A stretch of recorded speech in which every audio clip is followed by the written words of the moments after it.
Sú nejaké nejasnosti ku tomu? Tak kolegovia, kolegyne, ja možno takú pripomienku, neviem, či to je náhoda, alebo je to zámer, dostávame druhýkrát zmenu organizačnej štruktúry a dostávame ju druhýkrát tesne pred zastupiteľstvom. Ja som pri prvej zmene organizačnej štruktúry bola proti tomu, aby sme to tak narýchlo. Tak, jak sa povedalo, že dneska sa to vlastne tušilo nejako vývoj, v podstate hovoríte, že ešte nejak, ako tie konkrétne predstavy možno nie sú. Chcelo by sa to spustiť od 1.1. Predstavy sú úplne jasné. Ale hovorili ste, že ešte nemá, že ešte ráno sa dohadovali, že kto bude kde to bude patriť.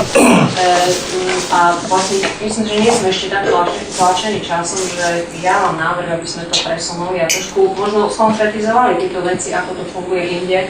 A to neviem, ja to pozerám, tu sú akože, tu budeme mať koľko novovytvorených.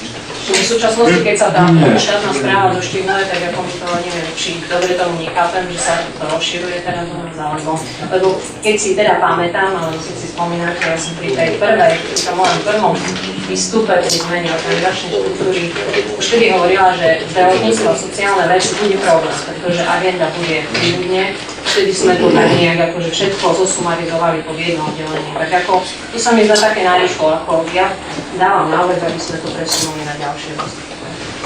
Dobre, len príprava musí ísť, potom zastavte sa oddeliť z praktických činností a pozrite sa na nevybavenú stavebnú agendu, ktorá pol roka stojí a celé sme v soboty a nedeli znásilňovali v Hniezdnom, aby sme pondelom mohli odviesť projekt do Bratislavy.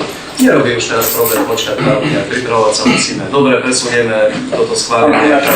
Nech sa páči. Ja si myslím, že nás to dosť tlačí v takýchto aktivitách. Ja by som navrhoval, aby sme to teraz schválili dnes.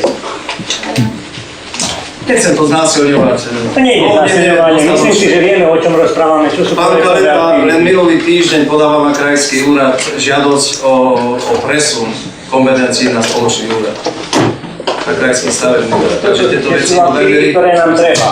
Že treba ich realizovať a čím skôr sa začnú realizovať, tým sa skôr dostanú do života a tým skôr budeme pokračovať.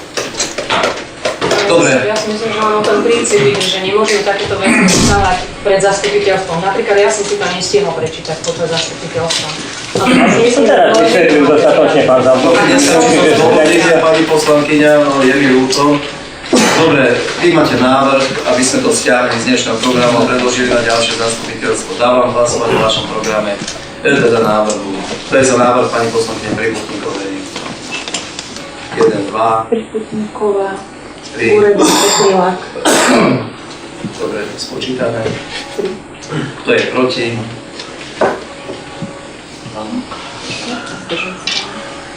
Ďakujem. Kto sa zdržal hlasovania? Ďakujem. Dobre, hlasujeme za navrhovanú zmenu do organizačnej štruktúry mesta, ako bola predložená. Kto je za? Ďakujem. Kto je proti? Ďakujem. Kto sa zdržal hlasovania? Ďakujem. Návrh prešiel. Pripravujeme sa na to ešte.